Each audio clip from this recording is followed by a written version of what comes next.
think it's to the cloud. Here we go.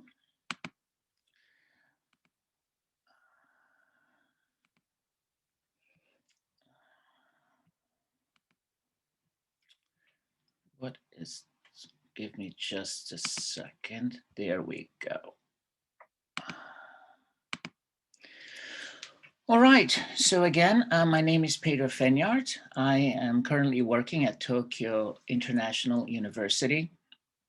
And last year, of course, everybody being online, we had some major changes happening with how we deal with students, with how students interact with us, and so forth. And at the very beginning of about a year ago, I just wondered what students were really thinking about how they felt about being online, especially being in Japan and not many having been exposed to distance learning, how I was used to in Hawaii, where we did a lot of distance education. So I decided to get some numbers and some ideas on that. And I came up with perception of online learning's effectiveness. So I was trying to find out if students really thought they were learning more or less, or things they liked or didn't like doing in the class. And I did this for spring and fall. And this is kind of what what I did over the past year. So it was 3 different classes, which I'll cover in just a second, and about 68 participants. For the classes that I covered, they needed to have at least a TOEIC of 500. And I was asking them questions, sometimes during class or the end of class. There were some polls I took, and end of semester surveys, and from comments in general that they made, I just took note of all of that. In the end, I'll tell you later what we kind of came up with. So the course was a business in Asia, which had 11 students. I had a business communication with 28 students.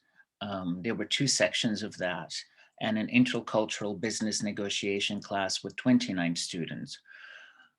This class originally had 86 students enrolled, and then those with the lower TOEIC scores were actually spread on over other classes, and I ended up with 30, which ended up being 29. So I was reading some materials over the past year, and I also ventured into, I have a friend who teaches in the medical field, and she had some interesting points of view on that. So I decided to go and check out what others were saying. And transitioning online, not only for the students, but for us, since it happened very fast. We only had 2 weeks to prepare, basically. How did we process our objectives and goals rapidly? I'm not sure that I at all was able to do that completely. Then something that stuck by me when I was reading through Keegan, and this is from the 80s, which kind of surprised me, is that whether we are in the class or that we have an online session, if it's live, there is something that everything happens still simultaneously, but yet the students seem to have thought that they're missing out on things. So the reason why I continued the survey is that some students were just not ready to do this. They are not very literate with a computer. They have issues with their phone. They know how to look up a bunch of things and use YouTube, but honestly, open a Google Doc seemed to be a problem. And a very recent study from December of last year by Khan which I could identify with really is that for the students that they actually surveyed, they had no feeling that being face-to-face or that e-learning, either or, was putting them at a disadvantage. The next slides, I'm going to cover some questions that I asked the students. The first one was if they would recommend this course. Some of them were like, no, we don't want to do this again. But the majority said they would recommend the course, which was a good indicator. Then I asked them what they really liked most about the class. And I gave them some ideas of what they could write as their answers, but I didn't really prompt any particular ones. Some like group work, discussion work seemed to be very loved, which actually surprised me when I share with you the next slides. Some of them liked working by themselves, and the negotiation activity was liked by only 10%. When we look at the things that they liked least about the class, some of them really didn't like the group work. Some didn't like that their colleagues weren't participating. 10% didn't like why it was online. Some of them had really no feeling about it whatsoever and said nothing.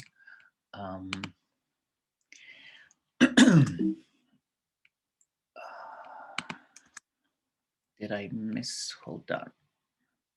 Okay, then I asked them if, since many of them didn't really like group work, I asked them what was it that, because many of the group work was done in breakout rooms. And I asked them, I said, did you feel that being in the breakout room, because we used Zoom like we're doing now for everything, and the majority said that it was not productive, which very much surprised me. But as you can see, only less than 3% from no said yes. So we're at a half and half, kind of those who thought breakout rooms were good to go and others that really thought it was a waste of their time. Then the things that they felt was the least productive. They felt that discussions were not productive. Group work is a 28%. So that's about a chunk, almost half of things they need to be doing together. And I asked them why. Many felt that not being able to get my feedback fast enough, or not just being able to call me, to come and talk with them. But that's something I didn't really understand, because they could just easily call me over in the breakout rooms, and I made sure to do a rotation and visit all of these and listen into them. For me, I found it easier to eavesdrop and come and hang out than walking around in the classroom, which could be sometimes very noisy between different groups. So on that, I had a hard time comprehending where they were coming from on not being able to get, feedback fast enough. Here, some of them really didn't like the presentation, but that is for me a standard. And some believe that peer work wasn't very productive.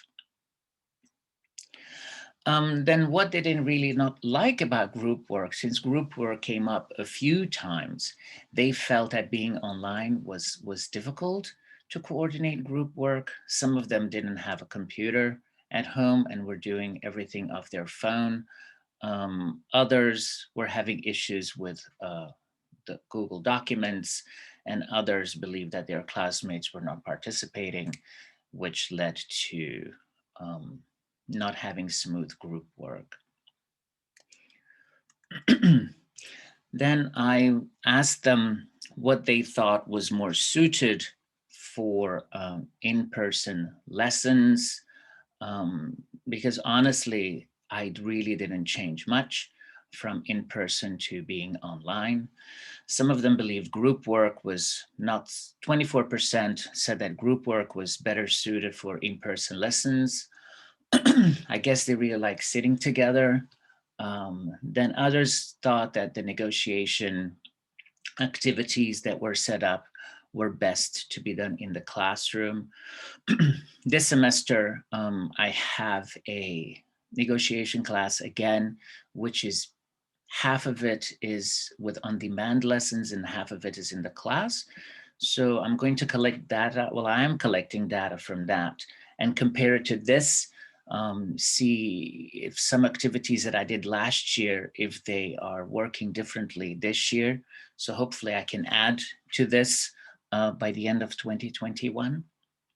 Others believe the discussion, what was it, 15.2% believe the discussion was better suited for in-person.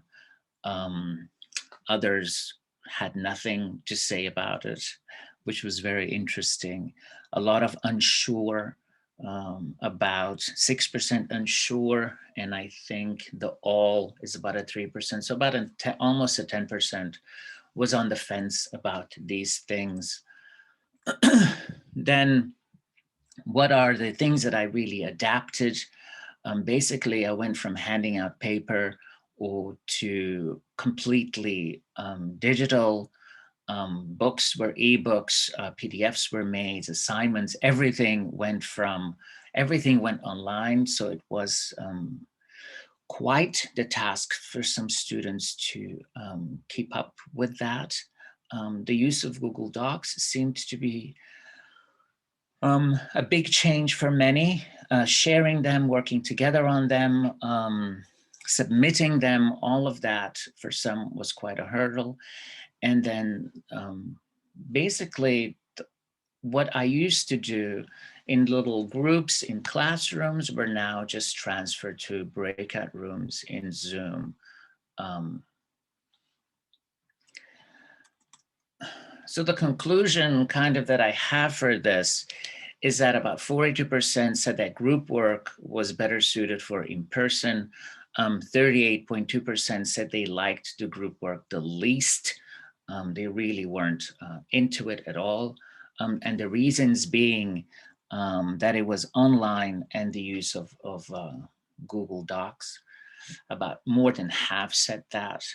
And about 50, almost 56% said they prefer to prepare things by themselves and they preferred working alone. When I talked to them, they really, those were some of the students that had a hard time with media and dealing with everything being online. Here are some of my references. And I'm going to stop my share now. We have about 9 minutes for some questions. If you have any, you may unmute yourselves and ask them.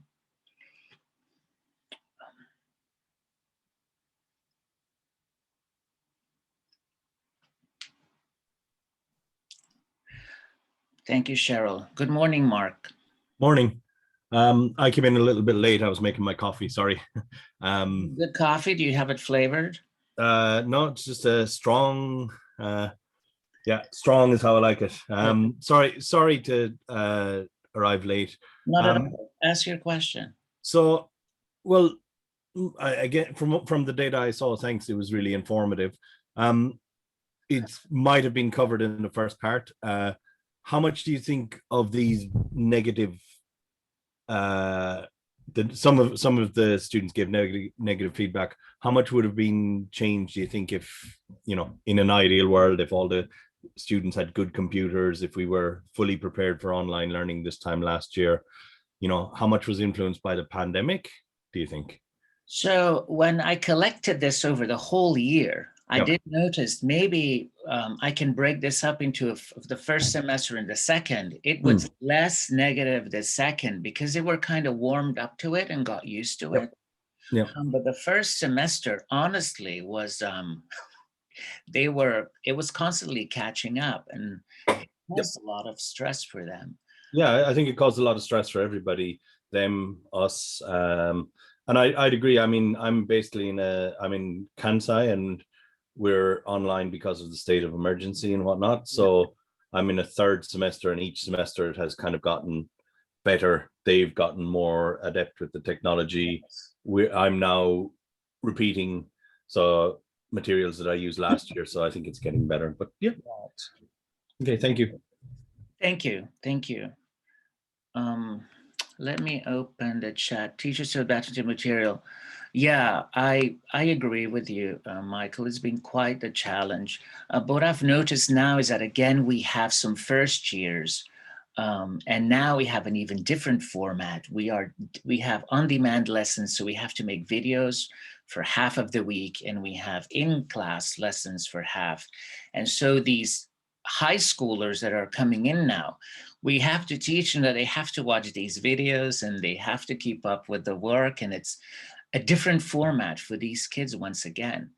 And not knowing what is going to happen in fall, I'm trying to prepare them to become a little bit more fluent with not, because I went completely digital. I am not printing anything out anymore.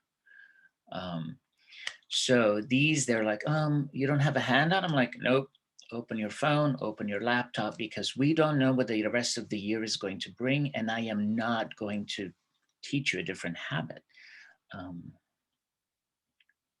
Yeah, I agree. So hang on, let me, don't scare anybody with my morning view here, but I agree that, it was quite a paradigm shift in terms of getting everything we do in person to everything we do to be not in person. And then, going back at my university, we have this hybrid system, not hybrid where you have some students on campus, some students off. We have this flipped system where you have 1 week on campus and 1 week Zoom, and then half the faculty are doing, on the on and off weeks. So there are less people on campus. Yes. But for me, going back to that, I realized that, doing some things on paper or some things like that, for me, is a little bit more interactive. You can actually sit down with a student with your pen. You can, you've got your marks on their paper, then you can get a different color pen and you can start drawing arrows, which you can't do as easily. True. So I think some aspects for some teachers, I think having the options, Pedro, is that, yes, students may prefer this, but I think having a variety, having that flexibility to either, to do either. And students, of course, can print out the papers you send digitally if they want that physical copy as well. So if they do, they can. Yeah. The thing is that with the protocols that we have, I cannot sit next to them.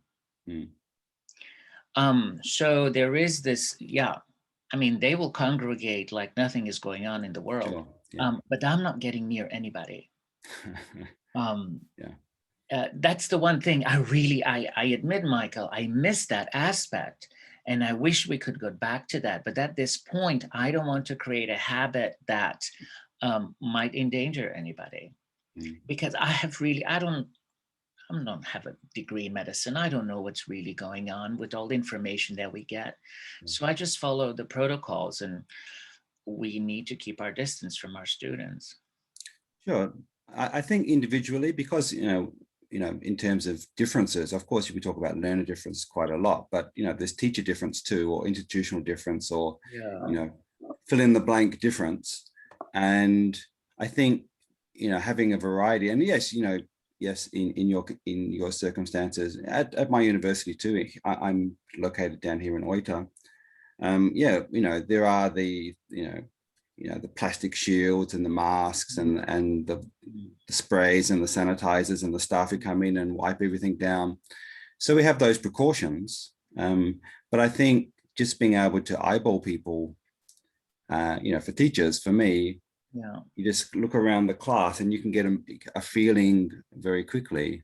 So irrespective of what you're teaching or what activity you're doing, I think, some lean themselves towards, some sort of more interaction. And I know you talked about group writing and group discussion. Well, for me, I guess breakout rooms can be problematic because the teachers know, the students know, if they can't physically see your name in their room, you are not there. Yes. It's not like you're over in that 5 meters away and, I've got my teacher ears like, like the radar. It's like, hang on, you guys way over there are off topic. Yeah. So I did for the second semester, I did implement my little assistant policers, which helped a little bit. But I see that. I wish we could enter a room cloaked, but Zoom doesn't have that option. Yeah, not yet, I guess. Yeah. It'd be good if there was some function where you know, like a remote observation. I really wish we had that. Because when I was in university 30 years ago, we needed to do speech class. The teacher could listen to us in our little booths while we were practicing diction without us knowing they were listening. Yeah. So I was like, can Zoom do that? So I've written to them. I said, I want to be able to go in the room without people noticing it. They haven't gotten back to me. It's been a couple of months, so maybe I should hammer on that. Or even some sort of admin, because I know when I'm in the computer labs, on my teacher screen, there is an admin console where I can see their screens, and without them necessarily knowing I'm seeing their screens, just to see, you know, what they're doing, or if what they're doing is interesting, or if what they're doing is off task. So yeah, you know, that monitoring is more challenging in a fully digital remote. Yes. So we no longer have Zoom. So what I do, if anyone wants any feedback or additional help with anything, I always ask them to meet me on Zoom after hours, and I'll make time to them one-on-one. That's how I've pulled those who are lagging a little bit this semester to keep up with me, because in the classroom, it is just not possible. But I do ask them, just call me on this, because we're no longer using it. But I think there's opportunities to give feedback. You know, if it's as simple as, if you're free, I'm free, let's have a 10-minute Zoom call. Yes. Which you can't do on campus because you have to walk somewhere, find a room or get an office, or you know, it takes an hour for a 10-minute meeting. Whereas in Zoom, it's like, are you free? Am I free? Yes, let's do it now. Correct. So I tell them that usually on a particular day, I'm just on Zoom the entire time. I keep my room open while I do my corrections and whatever, and they can pop in anytime without having to make an appointment. And that's been quite successful. They will just come in and be like, hey, can you talk? Sure, I'll stop my corrections. Good morning, Paul. Hey, Cheryl, good to see your background. Hello. Hello. Hey, Paul. Hey, Mark. How things going? Hey, Cheryl. Cheryl, did you present yesterday? Yes, I did. Okay, I kept popping in to the ER presentation, and it kept. Did you speak about less than a minute left, so I need to wrap it up so the next person can use this space shortly, because it's only a 25-minute. Yeah, I sent you a question on chat. That's why I turned my camera on. You did? I'm sorry. Yeah. Oh my goodness, if you have compared student reactions to their level of success in the course. No. I haven't gotten to that. Yeah, I just, if you haven't, I think it would be an interesting way to analyze it. And perhaps since you can't be in the Zoom rooms I would hire, if possible, I would hire like a successful student from the previous year and have them as a teaching assistant, if it's possible, to help with monitoring the rooms. Yeah, I had a few troopers in fall that I kind of rounded up and said, hey, can you police this for me? But I didn't keep track of that. I'm not sure who's in here next, who is going to host the room next. Thank you, Pedro. I got to run. Okay, thank you, Mark. Have a great day. Stay safe. See you, Paul. See you, everybody. Okay, bye-bye. Put up a sec. It is from 9:30. Jeffrey Butterfield is presenting. Yeah, here now. Oh, he just popped in. Oh, hey, Jeffrey. Jeffrey, do you know who your room host will be, or are you hosting yourself? Normally the room host should be self-named. So if this is room 1, there should be somebody here with. Isn't there someone 10 Pansig? The word Pansig room 1 on somewhere.